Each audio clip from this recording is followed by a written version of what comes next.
Equal Pay Act is the law that basically says in so many words that employers must pay their male and female employees the same wages. They must pay them equally for the same work performed. There are two important things that you need to know about Equal Pay Act in order to understand it better, whether you're an employee or an employer.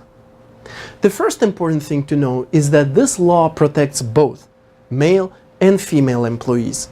And even though most claims under Equal Pay Act are brought by women who claim that they're paid less than their male coworkers for the same work performed, if you're a guy and you find yourself in a similar situation and you believe that you're paid less than your female coworkers for the same work that you're doing, you can bring a similar type of claim under this law because, again, both men and women are protected under Equal Pay Act. This is very different from some other anti-discrimination laws where only one group of people is protected and not the other. Specifically, age anti-discrimination laws only protect the older workers, at least now and at least in California. So if you're a younger employee, if you're under 40 and you have the most clear evidence that you're treated badly or maybe you've even been fired because you're younger and the older workers are treated better, you don't have a case. You cannot make a claim because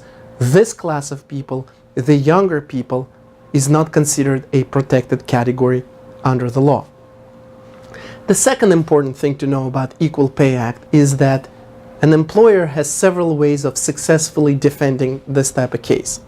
The first way for the employer to defend a case under Equal Pay Act is to show that the jobs are not substantially similar. You may think that they're similar, but if the employer can show that the job duties are sufficiently different to justify the difference in wages, then they will be able to successfully defend, dismiss, or win the case. And the second way for the employer to defend the case is to show a difference between one employee and the other, the higher paid employee, to show the difference in their education, qualifications, or experience. So if it turns out that the higher paid employee has an advanced degree or he has 10, 15 or more years of relevant experience over the lower paid employee, the employer will be able to successfully justify the difference in wages. So what does this mean to you as an employee who is thinking about making a claim under Equal Pay Act? This means that at the very minimum you should at least try to find out whether the jobs, your job, and the job of this other person who gets paid, if they're really similar, if they're substantially similar. They don't have to be identical, if they're substantially similar. Because if that other employee has responsibilities that you don't have, maybe if along with doing what you're doing, he also has to supervise 2 or 3 people, or he works way more hours, or he's doing something else for the company, then the employer will be able to easily justify the difference in compensation.